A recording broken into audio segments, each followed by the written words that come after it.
ഇന്നെനിക്ക് പെട്ടെന്ന് ജോലിയൊക്കെ ഒതുക്കിയിട്ട് ഗവൺമെൻറ് ആശുപത്രി വരെ പോകണം. അപ്പോൾ രാവിലെ ധൃതി വെച്ചാണ് രാവിലത്തെ ഉച്ചത്തെ എല്ലാം ചെയ്തു വെച്ചിട്ടാണ് എനിക്ക് ആശുപത്രിയിൽ പോകേണ്ടത്. 8 മണിയാകുമ്പോൾ പോകണം കേട്ടോ.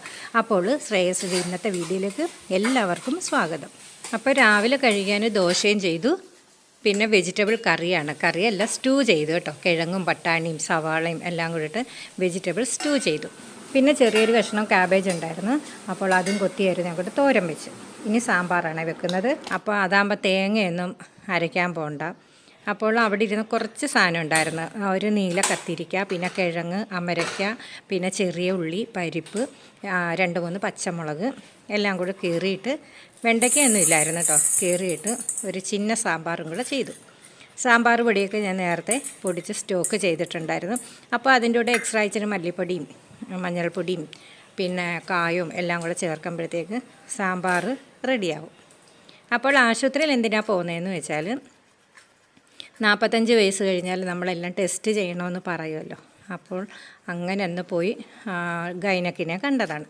അപ്പോൾ ഒന്ന് യൂട്രസിൻ്റെയും കിഡ്നിയുടെയും ഒക്കെ, പിന്നെ തൈറോയിഡ് ഉണ്ടോ എന്നൊക്കെ നോക്കാമെന്ന്. ഈയിടെ എനിക്ക് ഇച്ചിരി വണ്ണം വെച്ചിട്ടുണ്ട്. അപ്പോൾ ഡോക്ടർ പറഞ്ഞു തൈറോയിഡും എല്ലാം ഒന്ന് നോക്കാമെന്ന് പറഞ്ഞു. എന്തുമായാലും ശരി, സ്കാനും ചെയ്തു, എല്ലാം ടെസ്റ്റ് ചെയ്ത് എല്ലാം നോർമലാണ് കേട്ടോ. അപ്പോൾ ഇന്ന് രാവിലെ 8 മണിക്ക് കുറച്ച് ഗുളികയൊക്കെ തരാമെന്ന് പറഞ്ഞു. അങ്ങനെ അയണിൻ്റെയൊക്കെ ഗുളികയാണ്. എന്തായാലും ഒന്ന് പോയി നോക്കാമെന്ന് വെച്ചാൽ അങ്ങനെ പോകുകയാണ്. സാമ്പാർ കഷ്ണങ്ങൾ വേകുന്നത് വരെയും ഒരു പച്ചമാങ്ങ ഇരിപ്പുണ്ടായിരുന്നു. ഫുൾ മാങ്ങയല്ല കേട്ടോ, മാങ്ങ നേരത്തെ പുളിശ്ശേരിയൊക്കെ വെച്ചതിൻ്റെ അച്ചാറും വെച്ചതിൻ്റെ ഒരു കഷ്ണം ബാക്കി ഉണ്ടായിരുന്നു, മാങ്ങാണ്ടിയായിട്ടുള്ളത് ഉണ്ടായിരുന്നു. അപ്പോൾ മാങ്ങാണ്ടിയിലുള്ള ആ മാംസവും ഇച്ചിരി ചെറിയൊരു കഷ്ണം മാങ്ങയും കൂടെ കിട്ടി. അപ്പോൾ അതും ഒരു വലിയൊരു സവാളയും മുളക് പൊടി ഉപ്പും എല്ലാം കൂടി ഇട്ട് നമുക്ക് നല്ലതുപോലെ അരച്ച് ചമ്മന്തിയാക്കി കേട്ടോ. പിന്നെ ഇച്ചിരി വെളിച്ചെണ്ണയും കൂടെ ഒഴിച്ചാൽ ഒരു നല്ല ടേസ്റ്റുള്ള ചമ്മന്തിയായി. അപ്പോൾ അതും റെഡിയായി കിട്ടി. അതിവിടെ എല്ലാവർക്കും ഇഷ്ടമാണ്. ഇനി നമ്മൾ സാമ്പാർ കഷ്ണങ്ങൾ റെഡിയാവണേ സാമ്പാർ പൊടിയും കൂടി ഇട്ട് നമുക്ക് സാമ്പാറാക്കാം. എനിക്ക് ഈയിടെ വണ്ണം വെച്ചെന്ന് പറഞ്ഞില്ലേ, വണ്ണം വെച്ച് ഇച്ചിരി വയറും വെച്ച്. അതുകൊണ്ട് ഞാൻ പണ്ട് സൂര്യ നമസ്കാരമൊക്കെ ചെയ്യുമായിരുന്നു കേട്ടോ. ഇപ്പോൾ അങ്ങ് മടിയാണ്, രാവിലെ എഴുന്നേക്കാൻ തന്നെ അങ്ങ് മടിയാണ്. എന്തായാലും ഇപ്പോൾ 2 ദിവസം കൊണ്ട് രാവിലെ എഴുന്നേറ്റ് സൂര്യ നമസ്കാരം ചെയ്യുന്നുണ്ട്. പിന്നെ മുറ്റത്ത് തന്നെ ഒരു 10 പ്രാവശ്യം അങ്ങോട്ടും ഇങ്ങോട്ടും നടക്കുന്നുണ്ട് കേട്ടോ. അപ്പോൾ ആ ഒരു മാസം ആകുമ്പോഴത്തേക്ക് നമുക്കറിയാം വണ്ണം പോയോ ഇല്ലെന്നൊക്കെ.